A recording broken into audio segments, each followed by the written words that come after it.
at Jackie's house or at the beautiful park, and we just discuss things that's going on in our communities. Last year, we took a trip to Alabama. We had a chance to visit the Lynching Museum, the Lynching Memorial, and the museum, which was very, very informative. So we haven't planned our trip for this year yet, but we will let you know because we invite everyone to join us on our bus. So we are about to begin, and the United Church in Gainesville started this back in 2016. And here we have with us Andy, who is the associate pastor of United Church of Gainesville. We work very, very close together on different issues and things that's going on, and we have things at his church, and they are always there, open and accommodating to us. So thank you all for coming, and hopefully we will get some information from our leaders. Thank you.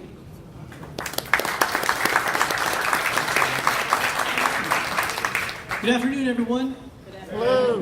We gather together today as concerned citizens of this great city, seeking to make it more than just a great city. We seek to create a beloved community, one where all people know the power of justice, as defined by priest Eric Law, who said justice means equal distribution of power and privilege among all people. Those who have eyes to see and ears to hear have understood that our beloved city has not been as equitable as people might have believed, or as many of us had hoped. Baseline statistics presented in the Racial Inequity Report have highlighted the injustice that abounds.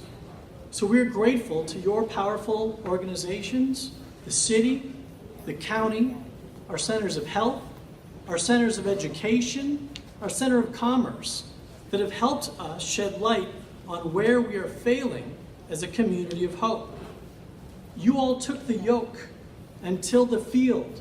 You exposed the soil that we all hope will enable a fresh start in which to plant a new vision for a new city. So many of us already knew the heartbreaking and enraging statistics that this report exposed. And many of us have been doing what we can, where we can, when we can, to confront the battlements of racial inequity through our works and through our actions. The first requirement for all of us has been to open our eyes and understand in our hearts how deep and damaging the racial and racist tendencies have been. The United Church of Gainesville has been honored to partner with the NAACP to effect change through stories, through the Voices of Gainesville series that we ran last year, through our powerful trip to Montgomery that Ms. Fox already spoke of. But what we have done is we have begun to create community. We have deepened relationships because we recognize that we are all confronted with the fierce urgency of now as we seek to enact changes to bring about a more just society. And so we look to you, our governance and health leaders, our educators, and our business representatives to inspire us with your good works and your missions, and to charge us as your community partners in working to enact worthwhile and real change. And we charge you too to lift the veil on what you have seen and what you have learned. What ways have you done the internal work of confronting racial prejudice in your institutions? And we hope that you will share that with us and share what has worked and share where we can help and where we can work together. Our purpose today is to be in open dialogue, to challenge one another, but more than that, to find places where we can work together to build a more beautiful and beloved city and county. Our discussions today will be moderated by Reverend Carl Smith and Mr. Albert White.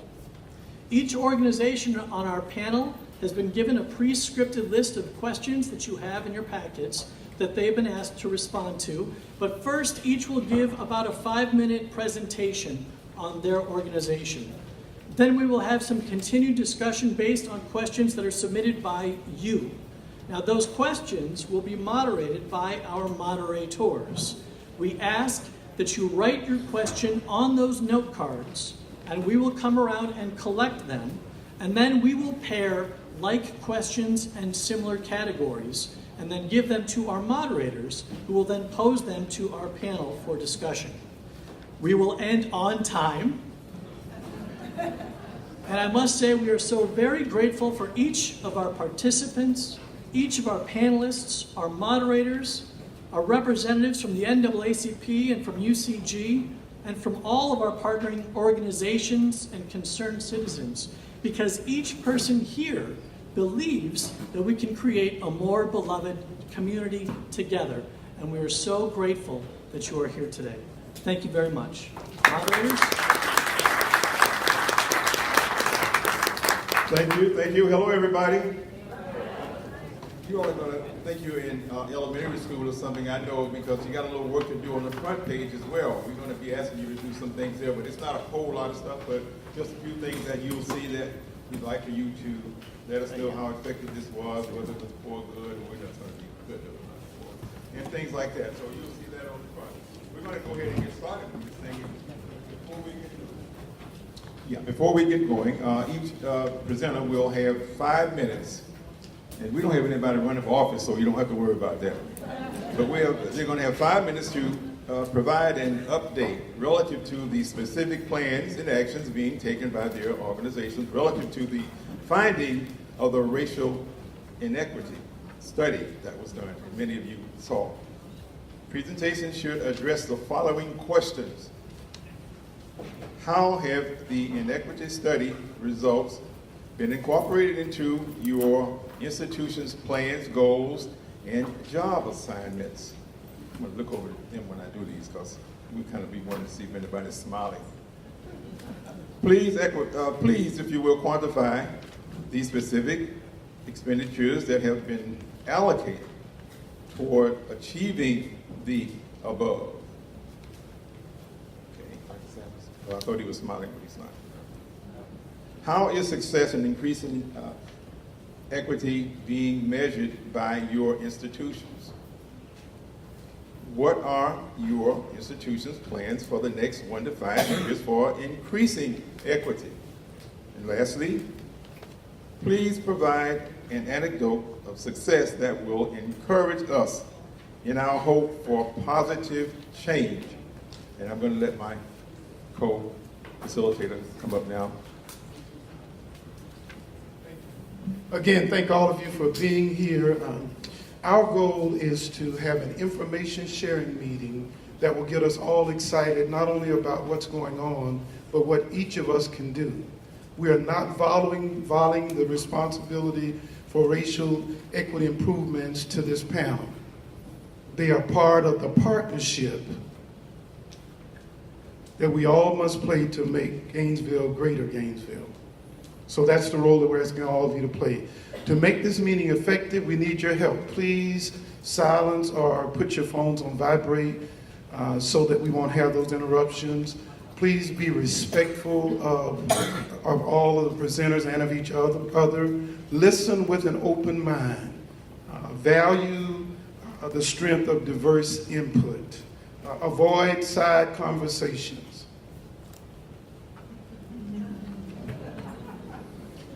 Contribute constructively as we go through this afternoon. Be brief and concise. This is not the presentation for your dissertation.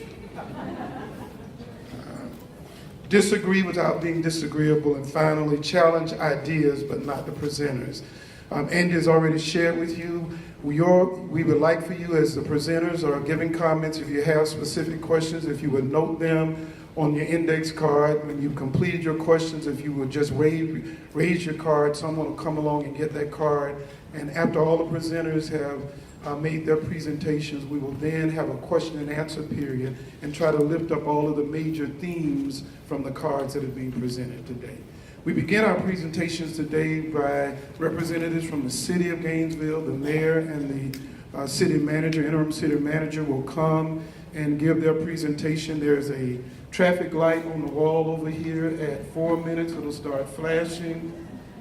At 5 minutes, it'll go red. Red means stop, so that we can monitor our time. Thank you very much, Mayor Pope. Thank you. I'd like to first thank the NAACP and the UCG Racial Justice Task Force for convening this meeting. We are excited to share the progress that we've made and the work that we still have ahead. And with my 5 minutes, I'll stop with the pleasantries and get right to it. Hopefully you all got a handout of some of the things the city's been working on. I'm just going to give a few highlights of those. And so in the first question, centering around how have the inequity results been incorporated into our institution's plan? The short answer to that is they've been weaved throughout the city's strategic plan. We have made equity the cornerstone of every activity and action that the city takes. We are in the process of updating that right now. In fact, we just got done with our last meeting. We're formalizing that, and we'll get it back to the commission for adoption very soon. So it's at the heart of everything that we're doing. Within that, we have worked to catalyze job diversity, entrepreneurship, and small business vitality in a variety of ways. We've implemented a program specifically designed to provide local small businesses with opportunities to participate in the city's procurement program. The Office of Equal Opportunity and our new Equal Opportunity Officer or Director, Tanisha Marshall, launched a small business mentoring program which affords small businesses the opportunity to receive free business mentoring from larger established businesses. And we're also continuing to work towards moving towards a living wage for all city employees. After this budget session, we should be up to $3.75 an hour, $4.25 after next year, and we're going to keep raising that at 50-cent increments until we achieve a full living wage for all city employees, and we hope that our other community partners can follow suit. We are also fostering greater equity by strengthening our neighborhoods, providing equitable services, and supporting access to housing. The Housing Division was able to financially assist 42 families through our homeowner rehabilitation, roof replacement, and house replacement programs. We prevented 3 families from becoming homeless through our mortgage foreclosure intervention program, and helped 13 families with receiving water and or wastewater connections through our Connect Free program. In total, we've spent about $500,000 towards affordable housing initiatives in the past year, extending city support for homeless services contract, and hiring consultant to develop a housing action plan, which I know many of you have been taking part in. New to the city is our Heartwood and Cornerstone developments that are coming online as we speak. The city also worked to enhance our mobility, especially first mile, last mile. So anybody in our pilot area, which is in southeast Gainesville, that lives more than a quarter mile to the nearest bus stop, we're picking up at their homes and taking them to the Rosa Parks transfer station. This has overperformed our expectations. The hope was to attract 20 riders a day. We are getting more than 30. And we have dedicated 7 microbuses at $85,000 each to this program. And the largest number of users on those buses are actually our school students who live within the 2-mile distance from school that can't get their school bus to school, and they're using this service instead. So we're very much hoping that helps with absenteeism and some of those issues that lead to poor outcomes for some of our students in our schools. We're also being a community model by leveraging leadership and innovation to transform our city. For example, our community paramedic resource program. We have identified the top users of our 911 system, almost all of whom are minorities. And we are reaching out with social service help through our fire rescue department. With that, we have lowered emergency room admissions by over 50%. We've reduced 911 calls by those users by about 1/3, and we've improved the quality of life for that target group. And so now we're in the process of looking how to expand that program and eventually be able to deliver that citywide. We are planning for a better future by promoting more opportunities for our youth. We originally organized the Youth Summit that has now evolved into the Boost program, looking for high quality after and out of school programming for all of our young people. And we are specifically increasing funding for the BOLD program, as well as $100,000 for out of school time for the Phoenix neighborhood. This is a new program that specifically targets the Phoenix neighborhood for after and out of school time. As far as increased spending, a total of about $5 million has been added in the last budget year. This ranges from infrastructure projects. You can see the exact numbers in there. We have improvements planned for T.B. McPherson, for the Clarence Kelly Center, for the Reichert House, Howard Bishop, Lincoln Middle School Fields, the Thelma Bolton Center right here, as well as Pleasant Street quarters and the Cornerstone area. We are using significant data. Am I done? That thing was fast. That's on metric time. Okay. We're using new quality analytics to measure the reduction in inequities. So we're using all kinds of digital and analog methods, and we can talk more about that and answer this question specifically. We have also started planning for our future. We have joined an organization called Government Alliance on Racial Equity, and I'm going to invite Commissioner Johnson up here in just a second. She just attended their national conference and just has a very brief synopsis of that. There'll be a full sort of redux of that at our May 16th City Commission meeting. Am I done, sir? I've got so much more to share with you. Can we allow Commissioner Johnson just 30 seconds to share her report from that conference? Yeah. It's on. Test. Now, yes, you're done. You're well done, Mayor. Okay. Our next speaker is going to be Commissioner. Just 1 second. Just for 30 seconds. 30 seconds. Good afternoon, everyone. So instead of recapping what happened at this conference, I'll just tell you that myself, our Director of Equal Opportunity, and also our Citizen Engagement Program Director all went to this conference. We covered a lot of ground. We're excited to present. I want you to put this on your calendars. At our next City Commission meeting, which is not our next City Commission meeting, but our City Commission meeting on May 16th, at a time certain of 6:30, so you can show up and you can know that we are going to do that at that time. We're going to give a presentation of everything we learned at the Government Alliance of Racial Equity. And what that is that it's a consortium of over 125 different municipalities, and over 500 people were there that are actively working towards racial equity in their cities. There are many cities that are far ahead, like Austin, Texas, and Seattle, and Portland. And there are cities like us that still have some work to do, and everybody kind of in between. So we're going to learn about best practices and what steps we can take moving forward to directly address this, and also the data piece of it. So please come May 16th, time certain 6:30, to the next commission meeting and learn. Thank you. Thank you. Okay, our next speaker is going to be County Commissioner Chuck Chestnut. Thank you. You have a choice if you want to stay seated or. Yes. No. Good afternoon. It's a pleasure and honor to be here, and I thank the NAACP and the Racial Justice Task Force for having us here. You know, I came on the commission in 2012, and I saw some issues at the county commission, and I think that with all of the commissioners, we have sort of address some of the issues that, in terms of hiring, in the executive part of the county, there were no assistant African-American county managers. So we sort of addressed those issues. But I got 5 minutes, folks. I don't know if I'm going to get to this in 5 minutes. It reminds me being at a funeral, and the preacher gets up and says, you got 2 minutes for remarks. And when I stand up, you sit down. So I think that I got a preacher over there, Reverend Carl Smith, and I know he's going to do that to me. I'm sorry. Since the racial inequity of Alachua County study, the Alachua County Commission has addressed and will continue to address some of the county inequities in county government. The Alachua County Commission hired a diverse recruitment officer and actively engaged in recruiting in the field of fire and emergency medicals, and it resulted in a 40% increase in minority hiring. The Board of County Commissioners adopts a Alachua County comprehensive plan, which the plan is a policy document that guides the long-term growth and development of Alachua County. The key issues or areas we focused on in identifying disparity is in land use, community health, economic development, capital improvement, infrastructure, service provisions, and resource protections, and energy.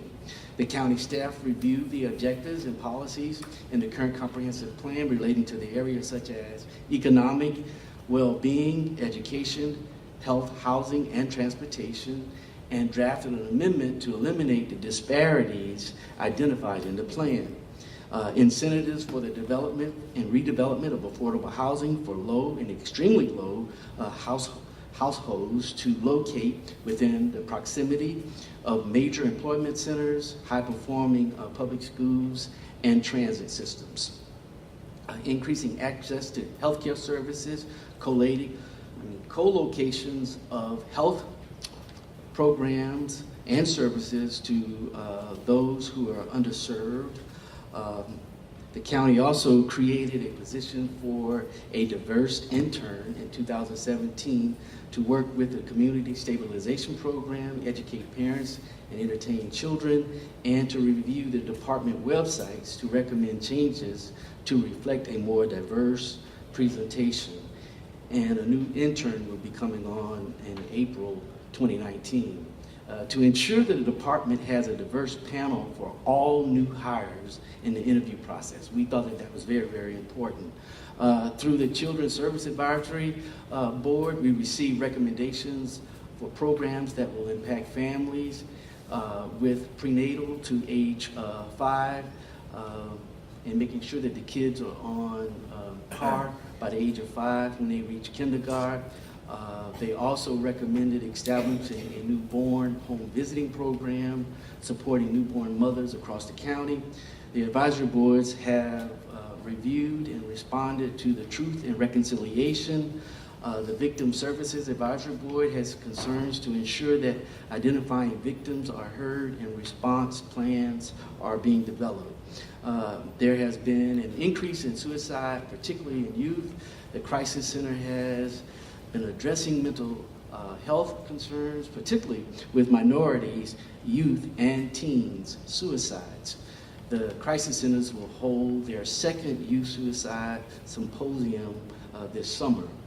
The County Commission officer and the manager's office is proposing an equity officer position in the fiscal year of 2020 budget. The equity officer position is envisioned to manage the organization-wide efforts to support the development and implementation of policies and programs that foster equity, diversity, and inclusion.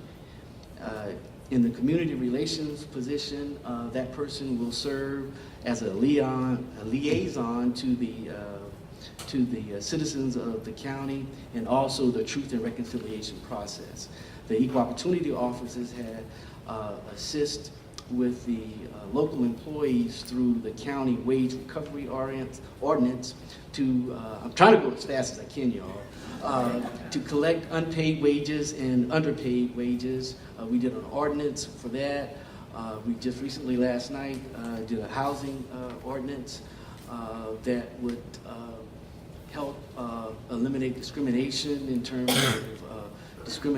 of race, color, veterans, religion, sex, marital status, age, disability, sexual orientation, citizenship, gender, identity or expression, domestic violence, dating violence, and lawful source of income. In the Truth and Reconciliation process, the Newberry 6, a church, will have a process to, I guess with the marker, the historical marker, on Saturday at 1 p.m. at the Pleasant Plain United Methodist Church. That is very, very important. Thank you very much. See, guys, I guess the manager, if she gets a chance, will finish. You got to wait a little bit to talk about call lines. Next we're going to have the president of Santa Fe College, Dr. Sassman. Yes. So thank you. I'm not running for office, but I've never done anything in 5 minutes. So here's what I'm doing. I'm going as far as I can, and then in the question and answer period, you have our report. We couched it a little differently because of our commitments in several areas like bias. But September the 19th, 2001, I interviewed on this campus at Santa Fe College. It was 8 days after 9/11, if you put the two together. And as I interviewed, I remember clearly, if you're not prepared when you come to interview in Florida, either you're really lazy or not really smart. It's called the sunshine law. Everything is there. And I remember stating, and I didn't know if this would go over well or not, I remember stating in the interview, we have two cities here. We have East Gainesville and we have west. It's very, very, very clear even at that time. And then it's Bradford County, it's North Bradford County. And so thank you, Madam President, for convening this meeting, and let me talk a little about what we've done.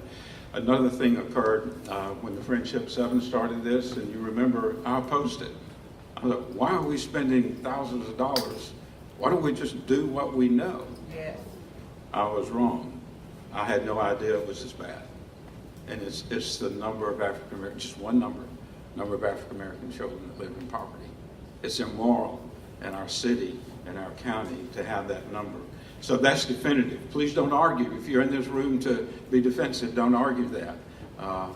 Something has got to be done. More has got to be done. After the study, immediately, I thought, well, Santa Fe commits to something. Let's kind of coordinate the thing. All the entities and almost offered that. And then I thought, let's stay in our lane. And then I knew from my heart something serious had to be done. So I started looking on campus, and the title that came to my mind, and this is what it is Dean of Justice.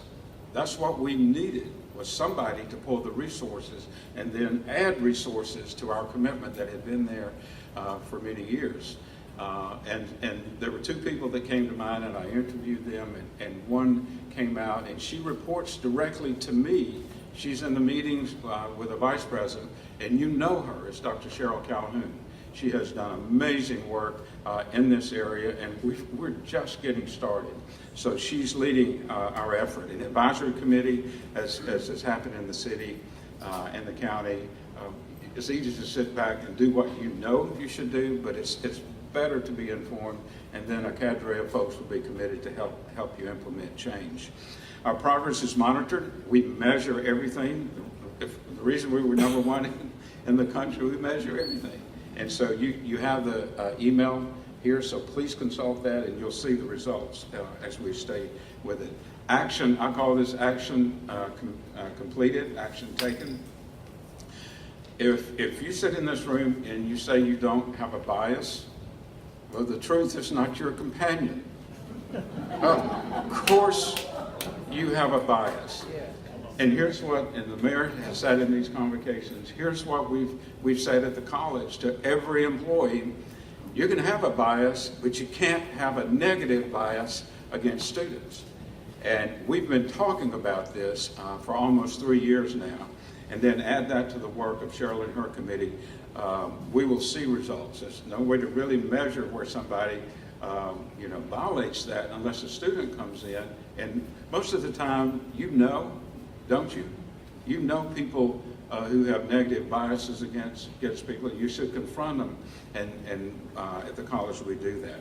And then here's the most pun intended concrete thing that you'll see. You've seen the image of our new building that's coming on the 5th and University. Well, that building will have financial aid, direct bus routes from East Gainesville. The incubator, 86,000 square feet, the incubator will be on the first floor. 250 small businesses have been formed out of that. 29% of those were minorities. It needs to be equal to. So access will be in that facility, and then it will be a major campus where you'll have financial aid, advising, and counseling. In 2 years, we have increased the African American faculty by 10%. That's not enough. We've increased the minority population in dual enrollment, and board members, thank you, by 11%. That has been intentional. You don't make change in these areas unless you intend to, and we've been very intentional. I appreciate the school board being supportive. We have convened, wish you had unplugged that thing. We've convened the meeting of, and this is the provost is over here. He provided the leadership, a meeting of African American faculty, which led to the formation of the Santa Fe College Association of Black Faculty. They need to meet with us and without us, so we get a clear voice of what's needed. And then we have hired, now get this, you would think we would have done this years ago, but not only is Dr. Calhoun, but Dr. Brown, Dr. Damon Brown, I call her our Moses at the campus. She has led us in so many ways. We have an African American counselor, and our counseling goes through mental health services, not to the highest level. And guess what? More African American students are using the center now. So you have to be intentional. And then is the red light going, or is there one still blinking? We've sponsored the first conference of the Gainesville Black Professionals, led by Dr. Brown. Let me pause at this point because I don't like to break rules. You have the rest, and I'll be pleased to respond to any question or receive any comment in the question and answer period. Thank you. Thank you. Moving right along, and we know that everybody is on schedule, and that's why we want to kind of keep the program going today. Now, next speaker is going to be a member of the school board, District 1, Ms. Tina Surton.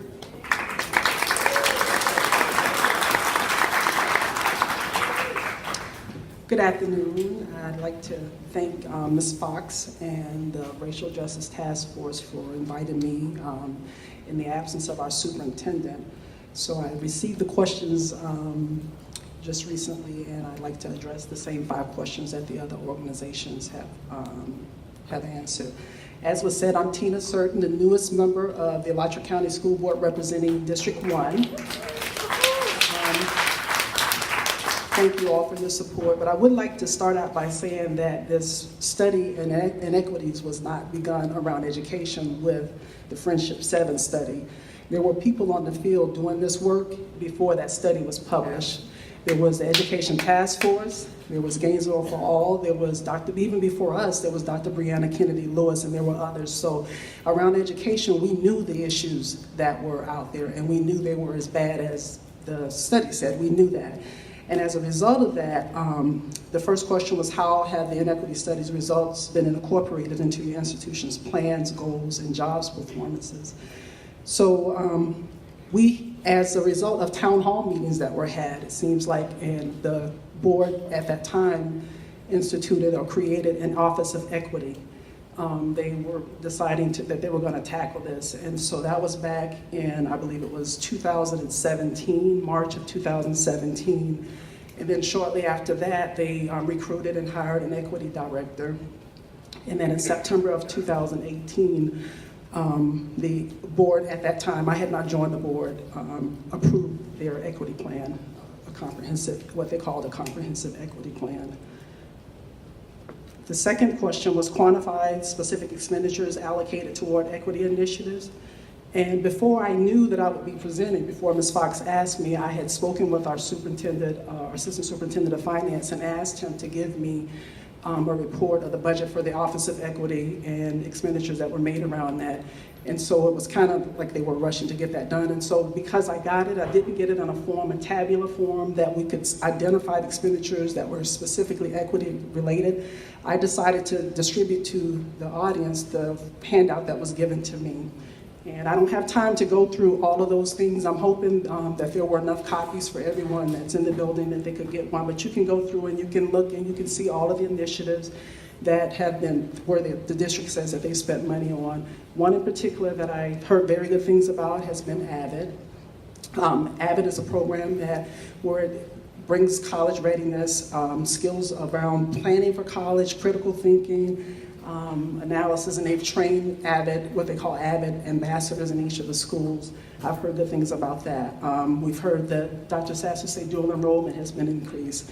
They're doing some professional development around culturally responsive teaching. But the thing that really concerns me about the list is that I don't see a coordinated strategy to attack the disparities that we see in the education area. It doesn't matter the metric or analysis that we have, children of color perform poorly. It doesn't matter from grade 3 to grade 10. On the sheet it says that our graduation rate has increased. I want to caution us by looking to say that folks increase because there are a lot of different ways that we can graduate a student. But those same students that last year that caused the graduation rate to increase, many of those students were not proficient on the 10th grade FSA English portion of the FSA. So high school graduation, we don't want to equate that with the end all to be all and to say that that's success. It is a measure of success, but please, we want to concentrate on proficiency and post-secondary success for our students. Number 3 was, how is success in increasing equity being measured by your institution? Defining equity and success measures are something that we as an institution, the Alachua County School Board, we have to define equity and the measures that we're going to define as being successful. Increasing graduation rate is one thing that they would say is a good metric. But we have students who come out with a high school diploma, and Dr. Brown and Dr. Sassa can tell us they come and they don't do well in ENC 1101. They don't do well in college algebra, and they don't do well in biology. And those are 3 gateway courses that will take you to getting an AA. You have to have those 3 classes. There's no way around that. So for us, we've got to define equity as being more than just race. It's socioeconomic status, it's race, it could be sexual orientation, so a lot of different things. So as an organization, we have to define what equity is, and then we have to define our success metrics. Those are things that I'm just one vote of 5. I'm one of 5 of your elected officials, and these are the things that I see that we have to do as an organization. The table that we have that was the sheets that we have that were distributed, you can see there are a lot of funds that are being expended. We don't see who those funds were targeted for, and we don't see the intended equity initiative that they were targeted for. I don't know how to measure success, so I need you all, the community, to come and give your input, because I have what I would say is success, but I need us as a community as a whole to come and define what we would say success is. Number 4, what are your institution's plans for the next 1 to 5 years for increasing equity? Right now, we're on a planning strategy where we develop 1-year priorities, and we just recently approved our priorities for the 19-20 fiscal year. And so around those priorities, one was to continue to implement our equity plan. So that's something, this is a process that we're still involved in. We're getting ready to start our budget process, and it is said that we fund our priorities. Anything that's a priority for you, for an organization, you put funding behind it, and you don't just have just a plan of words that you put on a desk. So I am inviting the community to come out, give your input. We meet on the first and third Tuesday at 6 p.m. at the administrative office, which is diagonal from here. So we are still defining what equity means. We're still determining how we're going to measure success and the metrics that will define that. And so I'm inviting the public to come and be a part of that process. And the last question was provide an antidote of success that would encourage us in our hope for positive change. Education is a linchpin for a lot of things that all of us will discuss here. And getting students to come through our school system, K through 12, with a proficiency that they can have a skill set where they can go on to college, be it to get a trade or to get a 4-year degree or even higher, is a paramount success. A success is increasing the dual enrollment. I am hopeful when we have students do that. I'm hopeful when students come out and they're reading and they're writing on grade level. But right now, I think we have much work to be done, and there are some strategies that are happening, and we want to coordinate those and be more focused in what we do as a district. And I think we're talking about things. We're talking about equity, we're talking about the strategies, and it was said from one of my colleagues when we were working, is that a problem can't be solved until we start to talk about it and acknowledge it, and that's the way we can work toward a solution. Thank you. Thank you very much. Let's give all of our presenters a hand. Let's give all of our presenters a hand. Central to the work that we're trying to do is to get the questions from you. So if you have questions, if you would just lift your index cards up. What we'd like to do is give the presenters, we want to be able to receive your questions and get responses to those questions in a way that is meaningful.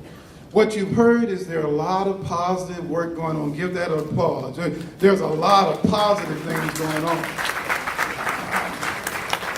And everything has to have a beginning. A lot of good stuff is going on in the city and the county, at Santa Fe, and at Alachua County schools. Our goal is to work through all of that and not be satisfied until we're at the top. That's our goal. all of our goals.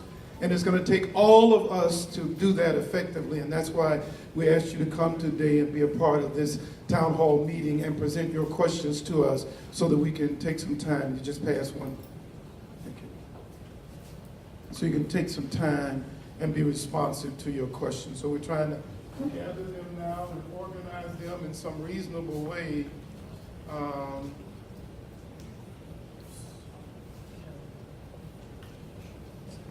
County education city. Here's the question. Does the county have plans to help Inequities in Southwest Gainesville,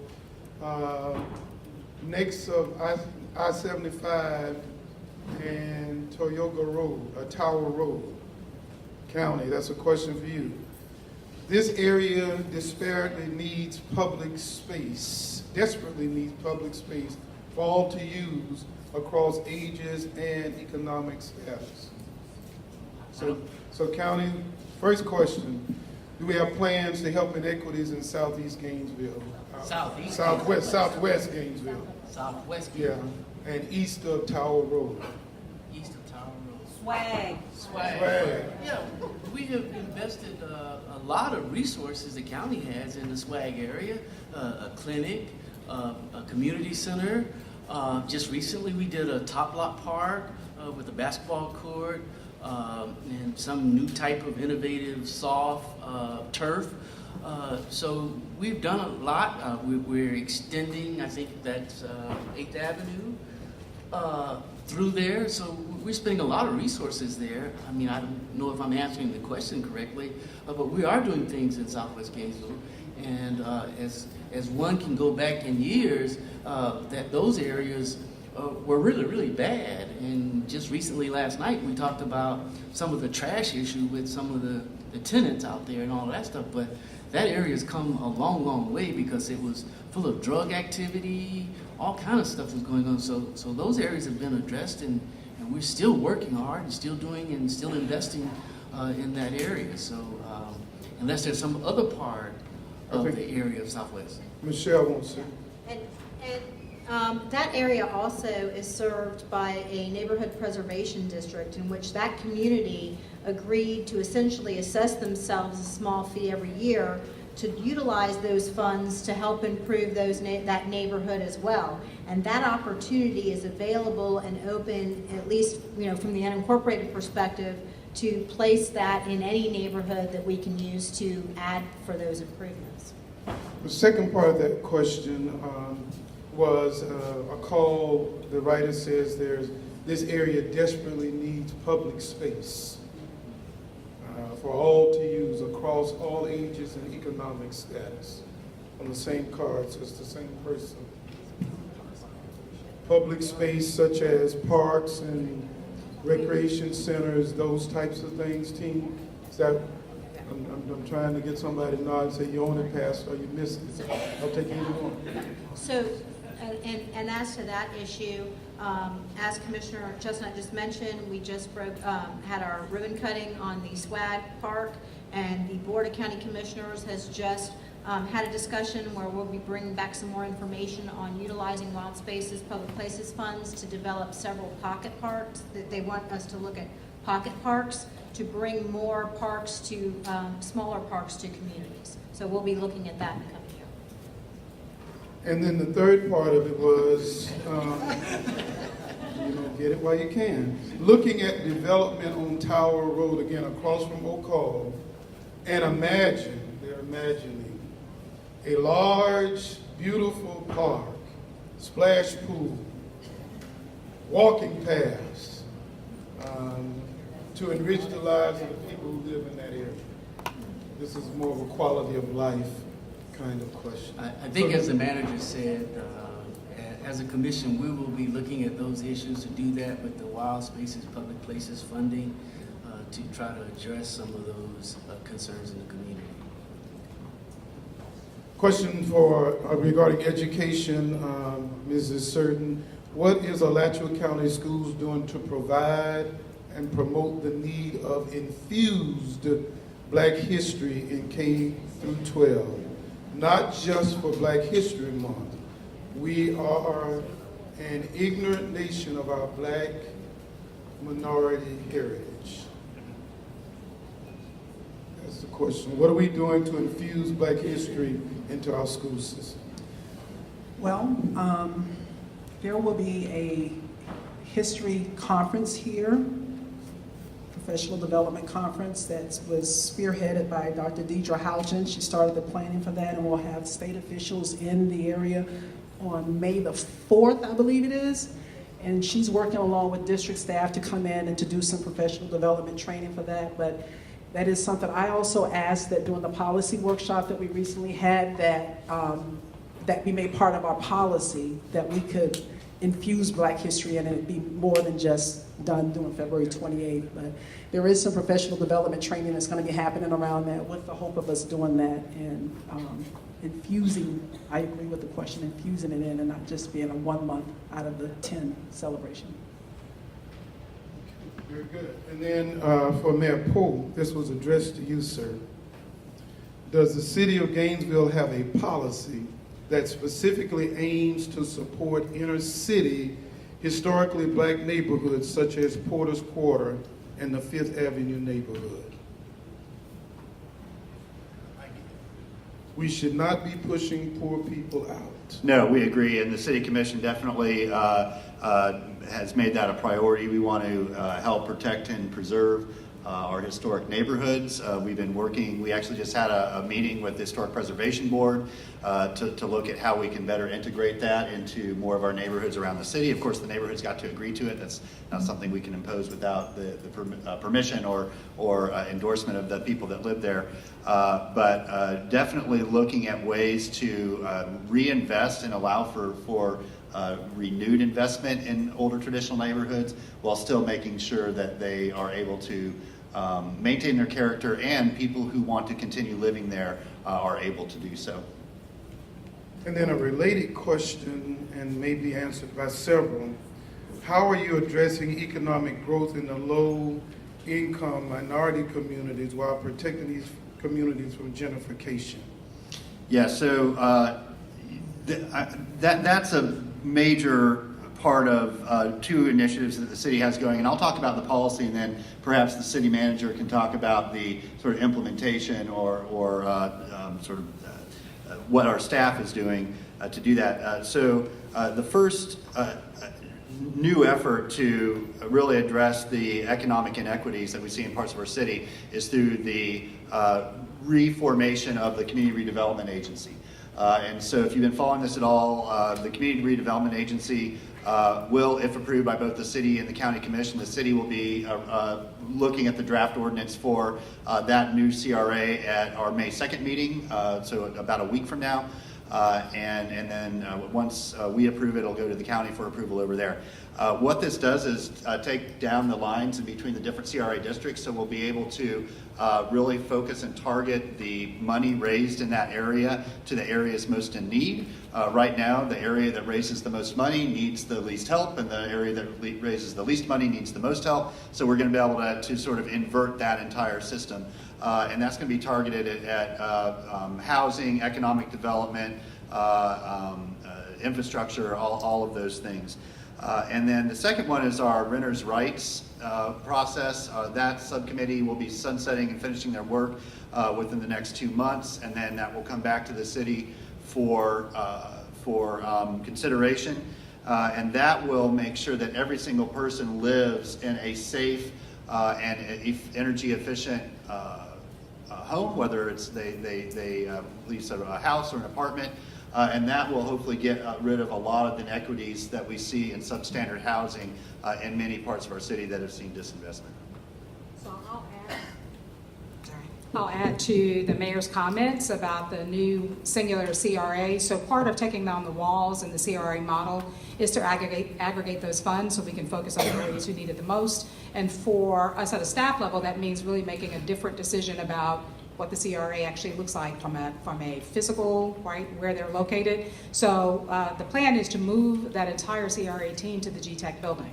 And so for a couple of reasons. One, it's you know, we cover what we see. So I think having a staff that's physically out on that side of town, they drive there every day, you're in that community, and it's sort of top of mind, really just reinforces what the mission is, and that is to really take those funds and infuse them in the areas where the most need, right, is present. So before you even start to wonder about the incubator, the plan is to leave that incubator in place. That's a very unique incubator. But to move that CRA staff physically to that location and sell the current location, I think will go a long way toward, you know, the staff's role is to really execute on the vision and the priorities that have been set by the commission. So once the commission says these are our priority areas, then it's important for the staff to line all of those things up. It's not our vision, it's the commission's vision. So keeping aligned with all of the new ordinances and the partnership between really took the county and the city to come together and recognize that this is a need that benefits everyone. And it, you know, for the conversations that we've heard, each one of us has a role to play, including the public. The city can't do everything. The county can't do everything. The school board can't do everything. I'll say that to say the housing issue has been one that's been really difficult for the city to put its arms around. We have to be real in this room that the affordable housing issue is a divisive issue in this community. And so there are things that the city is trying to do, and we haven't been able to crack that nut yet because people really get, you know, we really want to be equitable until we have to be equitable, right? So even as we make the move to a new CRA, we move our staff, and those are heavy lifts, and they can't be fixed overnight. The affordable housing piece, while we're proud of the Heartwood project, we as a community really have to get honest about what affordable housing looks like. This is not just public housing, it's not Section 8 housing. We have a workforce housing issue in this community. And so for all of the partnerships that really exist between the city and the county, there's still a role for the public to play. And I think these meetings are important as long as we're all honest, that all of us have to be honest about what we're willing to do to get to an equitable place. And real quick, I didn't mean to dodge the displacement issue. That is top of list with the commission when we're talking about affordable housing. We want to give people choice of mobility. We don't want to force mobility. So we're trying to sort of walk that fine line, but whenever we do talk about affordable housing, displacement is always front and center in that conversation. Here's the overarching question on this card. How are we all working together? Sub-question, is the school district working with the city, county, law enforcement, etc., in a coordinated effort with common goals? And how would we know?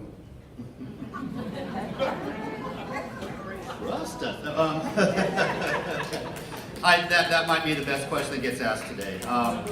So I do feel like I think there's a greater effort to work collaboratively than we have seen in a long time between all of these organizations. Certainly between the city and the University of Florida, we very much formalized that, and there's lots of quantifiable things that we can point to. We've worked very closely with the county on a myriad of projects, including the reformation of the Community Redevelopment Agency and how that's going to really add a lot of potential for addressing some of these issues. We have worked very closely with Santa Fe through our collaboration with economic development and the incubator with their expansion in the center of our city. We have worked with the school board, especially on programmatic issues such as after and out of school time. On the transfer, I mentioned the transportation issue. We are helping so many more young people get to school that otherwise might be absent and getting behind. And so, you know, I think there's a lot of discrete individual ways that we are working together. But meetings like this, I think, are important for all of us because we get an opportunity to see the big picture, and it's hard to get all of us in the same room and have the same conversation on a regular basis. And so the more that we can do that, I think the more connections that we'll see. Thank you. I take delight in this question.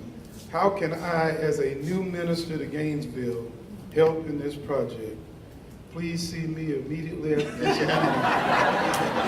We've got work for you to do. Pray for Santa Fe. Crime has gone up. Crime has gone up in the city and county. What can we do as a community to help this matter? Yeah, so first of all, I want you all to hear it from your city commission that we have challenged our city manager, our police chief, and our department with something very, very simple, and that's to arrest fewer people. And there are a variety of ways we're going about that. We've had talks about decriminalization of marijuana. We've had talks about the chief is bringing in a drug marketplace intervention program. We know that so many of these young people that commit crimes, they're not violent. They either made a bad choice or were in a bad situation, but they're not psychopaths. They're not dangerous people if we can divert them from the jail system and instead put them into a diversion or deflection program. And so I'm looking at Will Halvosa here. I've been working with mayors of 5 other cities around the country. In fact, we're having our culminating meeting out in San Diego in just about a week. All of these cities are working on the same thing. We're sharing our lessons learned and how we can approach this differently. But it is a priority of our police department to arrest fewer people and instead divert them to things that will actually help them improve themselves and their community. That is going to take some time, and that will not happen without the participation of the people in the neighborhoods and the community. It will not happen without that participation. And so we need you on board, but if we can get everybody working on that goal collaboratively, we are going to see a tremendous decrease in crime, but that's not the payoff. The payoff is a tremendous increase in community involvement, participation, and outcomes that we all want to see that erase these disparity gaps.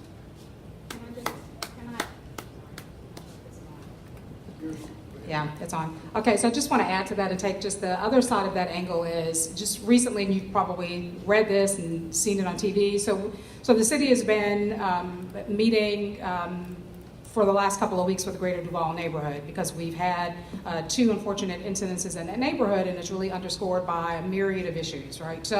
So I can say this on behalf of the chief, who I know is somewhere in the back of the room, saying what you can really do is to partner with your local law enforcement agency. GPD has an enormous task. You all know that we are not fully where we were pre-recession, just overall in the city. We're still down 40 positions. We're always looking for new officers, but we really need the community to partner with law enforcement. While the police department is doing everything they can for alternative programs, right? The open air drug market, figuring out a way to engage the community, to give second chances to people who are deserving of them. There are neighborhoods that frankly are being terrorized and have seen an uptick in car break-ins and shootings. And so it's really important to us when we show up to a community that we don't want to be always reacting to something that's happened. It's always better if you can get out in front of it, but people are afraid and we understand that. So the number one thing you can do is to get active in your neighborhoods. And if you don't want to be active in the neighborhoods, just contact GPD directly or contact the city manager's office. We need the neighborhoods to be partners with local law enforcement so that it's not a law enforcement issue, right? The police cannot solve every single incident that's happening in the community. So while the commission has given us a directive to look for alternative criminal justice reform efforts, that does not mean that there are communities that still need strong partnerships with all law enforcement. And I see the chief is standing and I know wants to say something. Chief, No? Chief, I got a quick question. Chief, can you arrest your way out of crime? No, you cannot. We're not going to arrest our way out of crime. And if you think that that's going to happen, you're wrong. Okay? But I think through the partnership, as what we talked about earlier, we can make an impact on crime in Gainesville. And we have been making an impact on crime in Gainesville. Will to tell you about what we did with the school system as far as making arrests on campuses, particularly with our young people.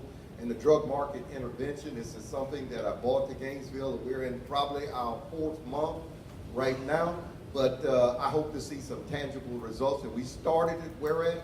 In the Duval area, right where we had the homicides at. So we are working.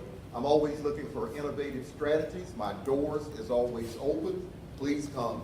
And my colleague right here, who I worked with for about 30 years, Sheriff Darnell, is here. And Sheriff, I turn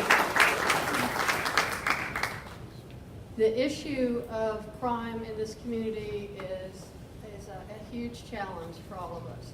One of the very first practical things you can do, you can take away tonight, is lock your car. Do not leave valuables inside in your vehicle. Take a few seconds, put them in your trunk, but lock your car. That is where we're seeing the greatest volume of crime activity. That's what is tempting young people and adults to go out and commit what they see as a very easy way to get property that they can sell in order to get drugs and guns. The highest increase that we have seen is in the attention and the drive to get guns. And guns can only be a dangerous thing when they are in the hands of the wrong people that do not know how to use them properly, do not know when to use them properly, and do not know how to store them to keep them out of the hands of children. So if you will do just that one thing, it sounds so simple, and it is. And then the other thing you can do that's very practical, if you see something that hits you in your gut that doesn't seem right, call that in. Call it into 911. If it's not something that seems to be emergency, we can switch it over to an administrative line. But we don't know what we don't know. And you all can be the ones that can help us know what's going on. Now, I will tell you straight up, publicly, I am conflicted about not arresting to get us out of the issue of crime. There are many cases where arresting individuals for making the choice to commit a crime, an arrest is an appropriate thing to do. I am all about second choices, but I am not about fourth, fifth, sixth, seventh, eighth chances to do the right thing. I am also not supportive of us as law enforcement being placed in the position of being the sole entity responsible for the behavior of our youth.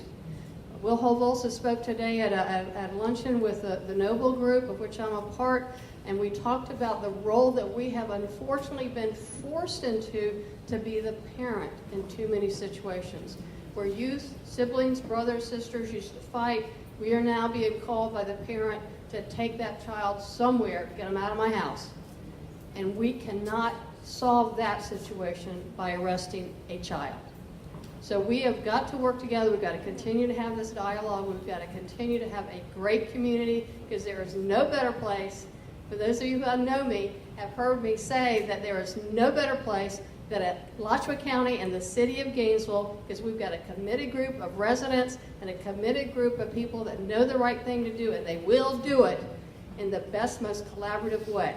So we can get it done more so than any other place in the nation, but we need your help. Thank you.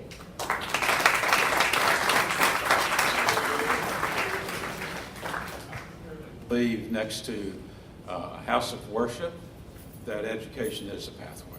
It's the best pathway for anyone, whether it's an adult. I've got some really good news in this conversation, and Dr. Brown just shared this the other day. 90% of the men and women that come out of prison, 90% that come out of prison and apply for Santa Fe College, and it's a rigorous process. You've got to go before a committee. 90% get admitted. Did you know that? Excuse me. It gets better. Moses just told me it's 97%. So please help correct that. And here's what we're known best for, even in this community, is transfer to this great university. You got a 4.3, you just missed getting in. Santa Fe's known for that. On the other end of that spectrum is called adult education. You've got to have a high school degree to get in college. We have that. This new campus will have that clearly. So please help get the message out to these young men and women who may have had an experience. There's some crimes you will not get in. If it's child molestation or serious crimes like that, that just won't happen. But 97%, there is a way, there is a path to have the same privileges and benefits many of us enjoy in this room. Thank you, Becky. Moses wants to speak. I want to say, because I'm very proud of the fact that 97% do get in, and we have worked with Chief Jones and Ms. Rosa to help students get in. It's a 2 to 3 week process where we review, not as a barrier reviewing their record, but looking to see what supports are available at the college. What can we connect these people to help them be successful, be it our counseling center, our My Brother's Keeper program, so that they can get the support they need to be successful. So 80% of the students will not even be called on for an interview. We'll just review their record and make a decision. 20% come in for an interview and may be connected to those services. And we know that there was a myth in the community when people had a record that they won't be able to go to college. And so we want the word to spread. Please help us that if you have a record, Santa Fe College is definitely the place of second chances. Thank you. Sheriff, I still see you back there, and it's not just second chance. It may be the fifth or the sixth. It may be the last chance, but there is a path. There is a way for young adults or anyone of any age, if they have a high school degree, to prosper in this community. If I could just add one thing.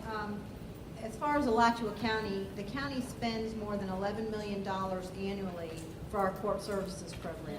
And court services is not just probation, it is pretrial diversion, it's community service, it's all of the programs that will assist people. And we are working hard right now in that department to turn that department to make it an innovative department that we can take and make a change in people's lives, not simply check a box saying you meet this criteria, and now go forth, you're off probation, or you're off pretrial diversion. We want to make that where we can make changes in people's lives, and the county invests a lot in those efforts. And particularly this year, we brought back our jail population manager that we work in conjunction with the sheriff's office with, that we work hard to identify those people who don't belong sitting in jail, waiting for their court dates to try to get them out of jail. So we are working very hard towards that. Let's give that an applause. A lot of very positive things going on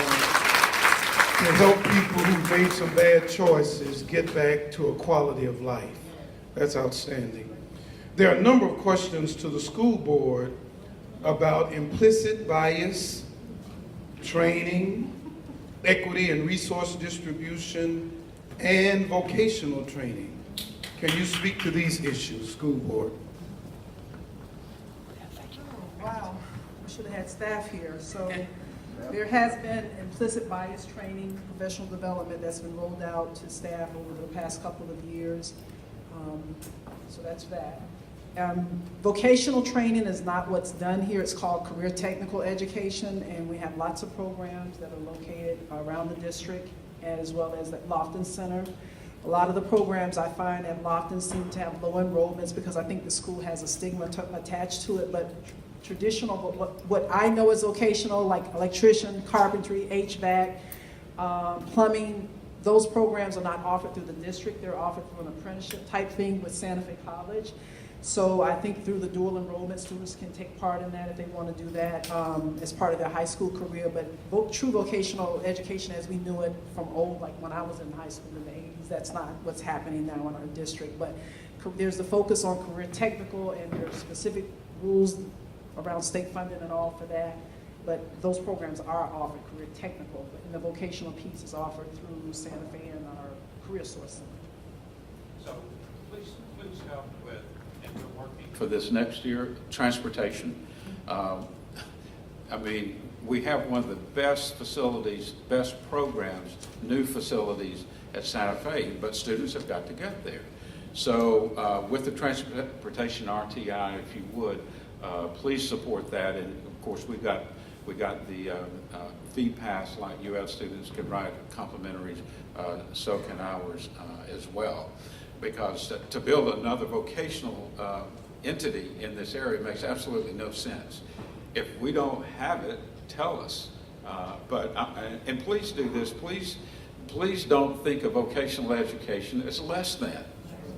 That idea that because you, by the way, I hate to tell you this, but some of our graduates are making more than the faculty when they go out in plumbing and air conditioning and so forth. If that's what you love, be a 4-point student in that and then graduate and then find the pleasures many of us have had in a career. And the last part of that, was it equity, Yes. resource allocation for equity, we, as I said earlier, we're now starting our budget preparation. And so funding for that, we are open to input. I will be advocating for that. As you all know, I ran on a platform of equity, accountability, and community engagement. So now with the budget process, I've asked before, as I said, for what we spent on equity, and it's not coded as that. So I'll be pushing for us to have a project or an object or whatever the district uses in the uniform system of accounts, money set aside that we can earmark, and when we can come and report back to the public and say we allocated these funds for that. That's what I'll be advocating for. So I'm inviting you to join us and join me in that. And I would add that every organization up here has signed on to the county's educational compact, which the purpose is to bridge that gap between what the high school level, what's being provided at Santa Fe College and that technical education, some of those areas that are not being taken care of in the county, and that is actively being worked on through the chamber is leading that effort. So we are continuing to work towards bringing something to the county that will bridge that gap. Thank you very much. This next question is a question I think several can respond to. The grave site of the 6th Lynch Newberry has been marked as an historical site. The state has marked it as a historical site. Can you tell us the significance of this declaration and what is scheduled for this Saturday at 1 p.m. at Pleasant Plain United Methodist Church in Jonesville? I think it's very important in terms of what happened in 1916 in terms of the lynching of 6 individuals. It was alleged that they stole a hog and were actually terrorized, murdered, and the county has started a process called Truth and Reconciliation to begin to heal the community, to address and talk about those issues. Mayor Marlowe is here. He's done a great job in the city of Newberry. He had a meeting with the community at the Martin Luther King Center in Newberry, where we had a great discussion with some residents that knew about the incidents. I think that one of the issues that people was not really open was because the Gainesville Sun was there, and I didn't think that they wanted to get into that, and so they remained silent. And then we had also, the city of Newberry had a worship service on reconciliation, and they had a picnic or a luncheon afterwards where all the community got together and all the churches in the community got together and fellowshipped and also broke bread. Of course, this is an important event of that marker being placed in the Pleasant Plain Cemetery. From my understanding, there are probably 3 of those individuals there in that cemetery. And of course, they still have relatives here in this community. So it's very, very important. And a lot of the individuals who were lynched in this county did not get a proper send-off, as we know as a funeral notice, those type of things are being recognized. And also that one of the strange things in terms of, I guess, the coroner who did the autopsy indicated that they weren't lynched. And those are issues there in itself. It is very, very important to know our history and to deal with our history and to move forward as a community. So those are the comments I can add to it. And I think that we all need to get involved, and a lot of people should be there Saturday for that, because it's an important part of our history in this community. And we have to know our history so we don't repeat it. So thank you. So, the further we get away from the horrors, the less young people know. And change does not occur until we know, Commissioner, how bad that was. You can't put today's values over that and even understand it. And so this work in Montgomery and then what we're doing here is so important. I've asked Cheryl to come up and talk about how deeply we're going into this. This is not something you can just read about and understand. You've really got to confront it in a visceral sort of way to understand. And this is not comfortable. This is not a comfortable space to be in. So Cheryl. Hi. So if you look at your handouts that you got today on the back, you'll see an announcement from us on a workshop we're preparing to host called Understanding Racial Equity and Groundwater Approach. We just hosted that workshop also on April 10th. We've invited the Racial Equity Institute to come in and work with our community on understanding both the inequities that are occurring in all of our systems. We've seen it in Gainesville, we see it across the country, we see it everywhere, helping us understand how to read the data and know where to find those inequities. There's a second part to this, is a phase 1 workshop, a 2-day workshop that digs into the historical elements, not just historical elements in our lifetime, but going all the way back to the 1600s and the first occurrence of affirmative action in which our government gave privileges and resources to white individuals to further and to improve their lives, and excluded many of our community from those resources. And so what this workshop and these trainings will do is help us as a community understand the current inequities deeply throughout all layers of our society in every single system, and also the historical elements that brought us where we are today. It's difficult work, it's very emotional work, and one of the things that we are committed to as an educational institution in this community, to bring to this community, I invite you to join us for these workshops. May 29th, there's an online registration form. If you could go on and register so we know who's going to be there, we can provide you some advance information and keep in touch with you. And I've reached out to a number of you in the community to partner with us on this so we can continue doing more and more of these workshops and helping us dig into and understand these historical and current elements. Thank you very much. What can be done to increase participation with city and county government with minority business opportunities? Trying to ask the right questions, team. The community needs to know. Actually looking for the plugs. I could plug one of the things that our EO department is doing, because just recently they revamped their small business outreach, and I know it's in your packet, and I was trying to tell you exactly what page to go to. Hang on. Let's see it. While you're looking.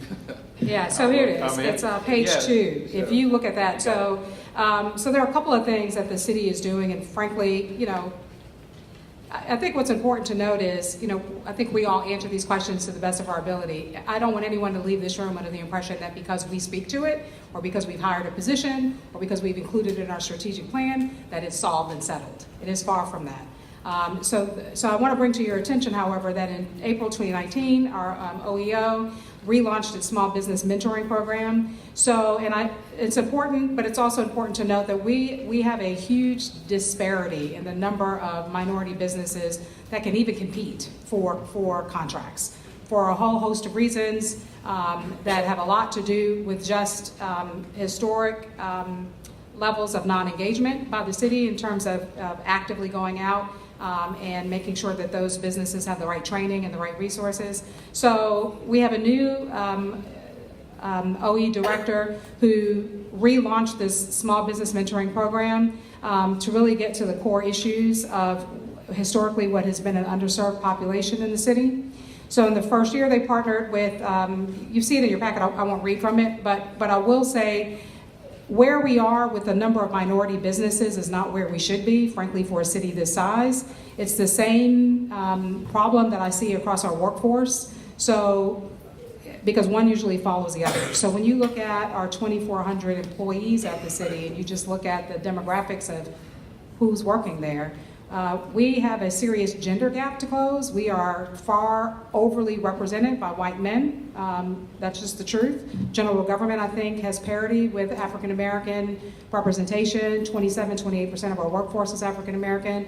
We don't have that kind of parity in the GRU side. I don't divide them because GRU and the general government are really the same. So there's a lot of work to be done, and we all know that. That's why OE, Office of Equal Opportunity, assigns these goals to each of us, the hiring managers, to make sure that we know we have a gender goal, or we might have a minority goal, or African American goal for a position. So two things that I wanted to say about that is, it's one thing to say that we have programs in place, and it's another thing to say that we don't have opportunities, right? We had an event this past weekend, and this just to me is, sometimes I feel like when city and county people talk, we talk around the issue. So just this past weekend, the city partnered with Peaceful Sundays. And so I'm just going to use this as a real crystallized example of where I think there is a lot of opportunity. So here is a traditional event that's been going on for 40 years in the community, and we worked with these groups to say, we really want to be a partner at the table and get it out of TV McPherson, because frankly, the crowd that neighborhood can't handle that crowd. So we moved it to the MLK Center, and one of the things that was painfully obvious to us, but I also think it's an opportunity, is we have a lot of entrepreneurs in the Black community. There are a lot of people that want to start their own businesses and don't either have the resources, they don't have the capital, they don't have the ability to write the business plan, they can't go to the bank and get a loan. We all know all of those things. And so as we start to talk with these businesses, and the city recognizes that a real opportunity, we had a great event. It was well attended. It swelled to about 4,000 people, and we had bounce houses and children came, and it was a great opportunity for the city to say, so we know you're going to have this event, how can we partner? But the real opportunity, I think, is for us to figure out a way to connect with those grassroots in the neighborhood folks and help them know how they can be in business for themselves, right? And how that can be a viable option for employment. So, I said earlier, and I'll say it again, the city can do many things, but it can't do everything. The big opportunity, I think, before us is to create those kind of opportunities and to be honest about where our deficiencies really are. So we are unique in that we have an Office of Equal Opportunity as a separate charter office, but frankly, the disparity, the gap, when you look at the number of contracts, it is abysmal, right, for a city this size in terms of contracting. So I can't speak to historically how we got to where we are, but I will say that the light is being shined on it now, and there's some conversations happening at the city now to make it a priority. So we got a new vice president about 7 years ago, and he came on campus. He had lived in this area all his life, and his phrase for about 2 years was, "But I didn't know." The best reason for this meeting is information and sharing. One of the best partnerships we have with the city. You may know this, G-Tech is an incubator for small businesses. In addition to the seed that I talked about earlier, that we're about to triple that space. That's where you learn the accounting, you learn the marketing, you learn the patent, you learn anything for a small business. And 85% that go to one of these incubators succeed. 85% that don't go through an incubator and get this skill set fail. You know more small businesses fail of your friends than succeed. Well, the reason is you got to get the basic skills. So again, the good news is specifically there is a place for a person that has an idea. You don't even have to be college educated. You don't have to be a high school graduate. Go to the SEED, the Center for Innovation and Economic Development, or to the G-Tech building, and someone will meet you at the door, or someone you know, and show how possibly that business can prosper. Excuse me, I'm talking way too much. Thank you very much. This is addressed to the county and the city. Gentrification, development, the westward push. What can be done to bring development to the east? So we mentioned earlier one of the initiatives that really is a partnership between the city and the county, and it's the one CRA model. And the reason I keep coming back to that is that's a true partnership. It allows us to take those dollars, and again, they used to be divided up by district, but now they're in one pot. So that means that neighborhoods and the public have to be willing to say, we know we have needs, but we know that the most concentrated need is really on the eastern side of the county and the city. So the one CRA model is promising in many ways, but primarily because it allows us to take those resources and to focus them on the eastern side of town. And so in addition to the new CRA model, which our ordinance is coming up, and then the county, and so, you know, we presented it as a 10-year going out of business plan that people laughed at, but the idea was, if you're really going to be about redeveloping the community, there has to be a light at the end of the tunnel. You have to be able to say, okay, we're not going out of business. We're not one of those going out of business, right, commercials you see, and then 5 years later they're still going out of business. The idea is that we can really sink our teeth into some real projects in the eastern side of town, in addition to moving the staff. So the one CRA model is unusual. I think it's a true partnership between both governments to recognize that we have a need on the eastern side of town that is different and unique from the rest of the community. So that's one very specific effort. The anchor question here is, we've talked about it for years. When will we see it? We're about to see it. We're about to see it. I'm just reading the question. Yeah, no. We're about to see it. It's a fair question, right? Because the people who have been here the longest will tell you, you guys are still talking about this issue, but you're about to see a significant change in the way the CRA model has existed. You know, the heavy lift has been done. We have our ordinance before the commission, followed by the county, and by the fall. And to add to that, the county and the city have already, prior to the ordinance, we've already signed the agreement to agree to this 10-year plan and the financial commitment of the county along with the city to work together.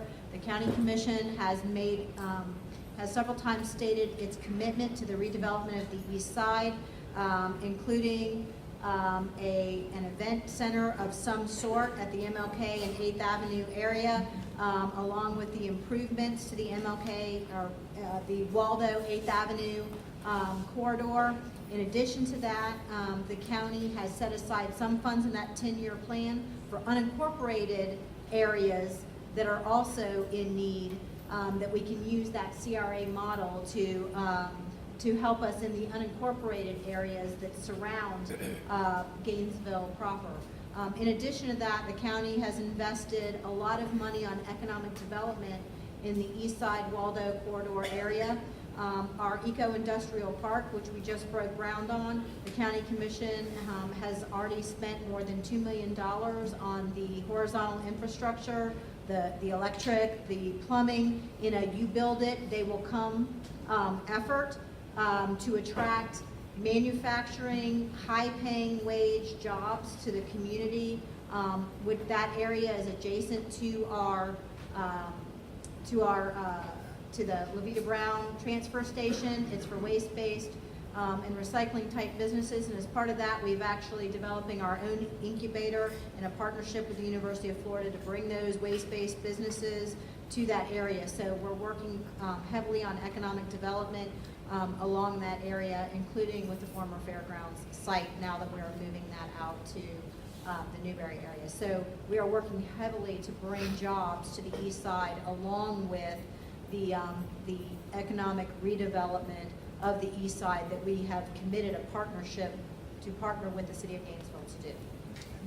And before we go, I think we have a great opportunity to really spur economic development by improving schools.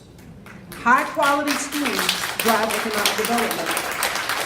So nobody wants to say that, but people want to live in neighborhoods for A-rated schools. Now, I don't like the school rating, but that's just a fact of the matter. We have the neighborhoods that are zoned for schools. We have neighborhood schools in zoning in our county, and the neighborhoods that are zoned for schools are the A schools. Realtors use that to sell properties.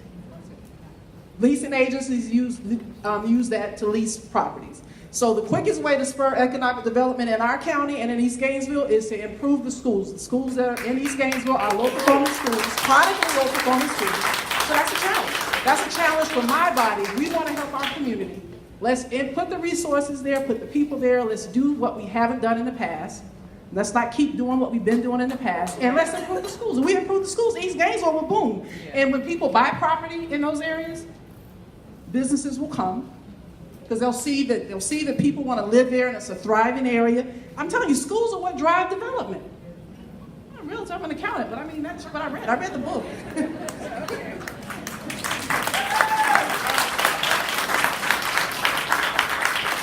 We're going to take a couple more questions. Please, please make certain that you fill out your meeting evaluation form. We want your feedback because we want to continue to have these meetings, but we want your feedback on the effectiveness of them and how to make them better. The absence of information is wild imagination. We want to get as much information from you as possible. There's a series of questions around transportation. People, I'll come back to you, Commissioner.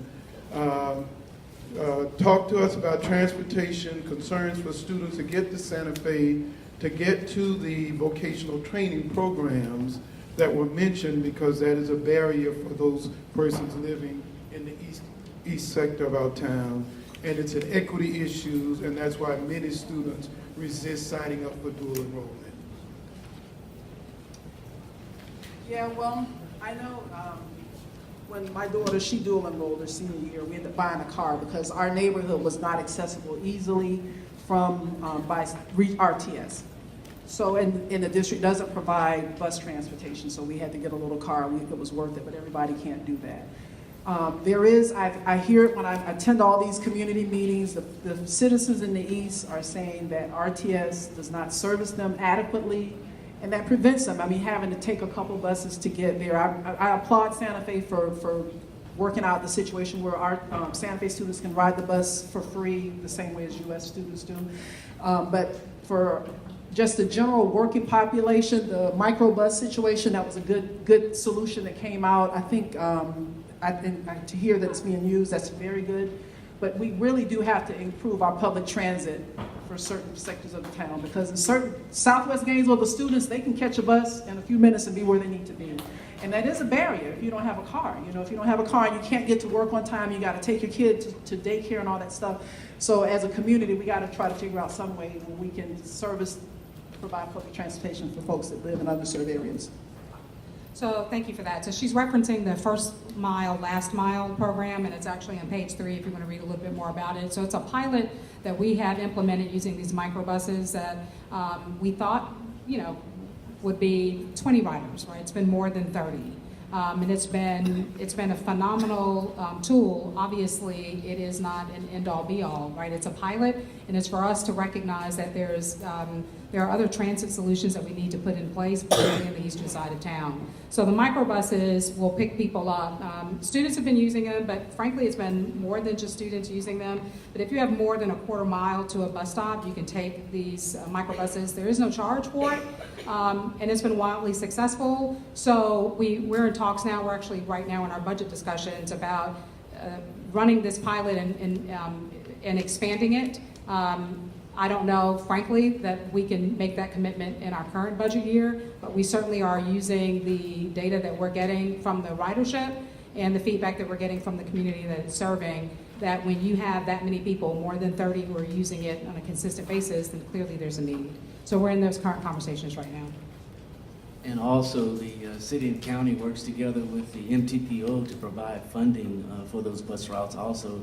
And the county commission has increased funding to Route 75 in the southwest area, so to benefit some of those residents out there who don't have transportation. So we have been addressing those issues, but of course, dollars are limited, and I just hate to say that. Folks are saying in Alachua County our taxes are too high, and they can't afford to live here. But we have services that folks want, but the money is not there to provide the services. So we're doing the best we can. We wait on the federal government for funding. We wait on the state government for funding. And as things have been going, the federal government is cutting funding. The state is cutting funding.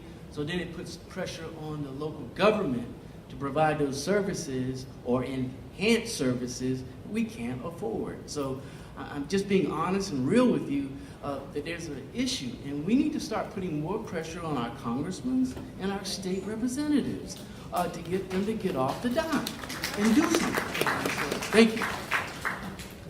Thank you. Remember up front when I had told you that you had those forms and that we needed for you to kind of play first grade and fill them in?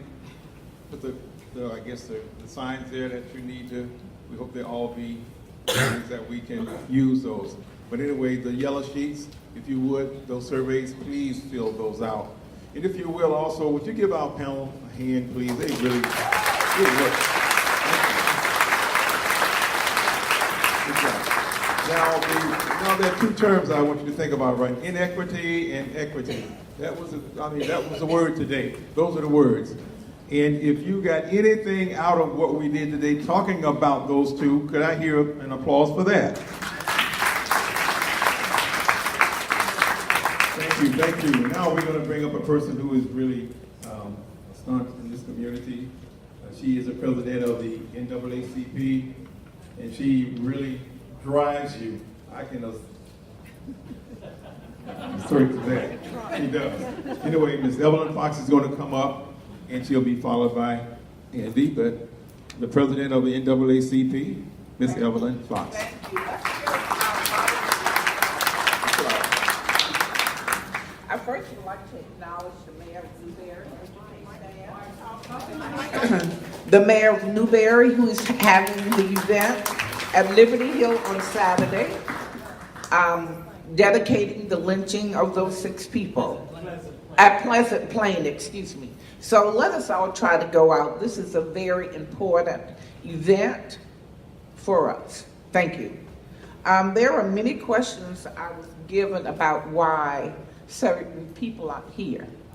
If you notice, there are 3 empty seats there, and we want to address that. Dr. Fox, Shands, and the Chamber of Commerce. They didn't think that it would be safe to be here with you all today. They thought it was going to be explosive and an ugly town hall meeting. We did everything within our power, even getting police protection, to assure them that we are all intelligent people and we were not going to attack them or do anything. Our committee members went to meet with certain people. One of the Friendship 7 called other members, I understand, and urged them not to attend this meeting. So I thank all of you for coming, particularly Dr. Sasser, because we got an email from Dr. Fox, and I'll be quite honest, that they did not want to meet with the community. They wanted to meet with only our committee, which consists of 5 or 6 people. We are sick of having these small meetings, and then we have to relay the community back the information. So they refused. I spoke with Eric, and I had no contact from Shands. So you got to be honest and tell people what's happening. They didn't think that we were worthy of this meeting today, of them coming here. And it's very, very sad. But we thank God for these wonderful leaders who came out today to speak to our community. I would like to thank Albert and Reverend Carl Smith for agreeing to facilitate this.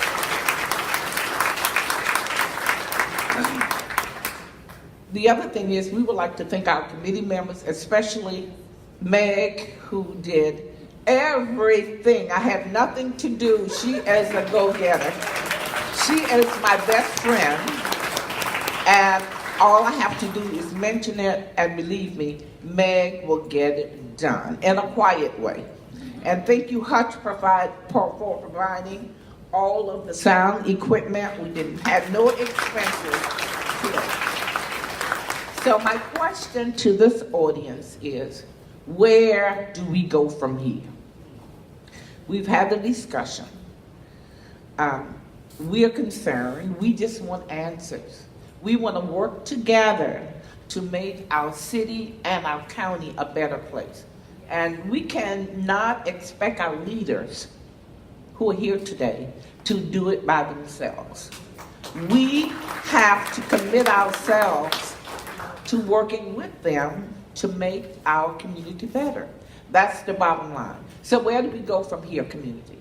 Please fill out the surveys, and if you think we need to have another meeting in the next 6 months to do some measurement and just have some community conversation, let us know.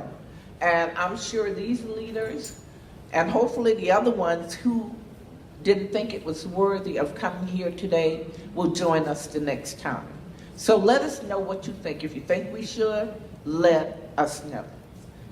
Okay, and Andy's coming again. We thank you. I would like to thank the members of the NAACP Executive Committee. We're going to join forces with Gainesville for All to do some things as well. Is James Lawrence still here? Okay, he's right there. We're going to join together, all of us. And I think with all of the groups working together and the 4As and everybody else, I think that we can make a difference. Because a house divided against itself cannot stand. And I see us falling. So we need to work together to make our community and the place that we live, and for our children. For our children, we have to make it better. Our kids are falling by the wayside. We cannot continue to let this happen. So again, we thank you, and you're going to hear from Reverend Andy. 30 seconds. Thank you all for your questions and your comments. There were too many to get to. We will pass your concerns and your questions to those organizations that best can answer those questions. So your voices will still be heard and read. Ms. Certain, I apologize. I think your stack might be the biggest, but that's okay. And I also just want to say on behalf of the United Church of Gainesville Racial Justice Committee too, thank you all so much. Thank you. Thank you. Always a pleasure, Ms. Fox. And thank you. Thank you.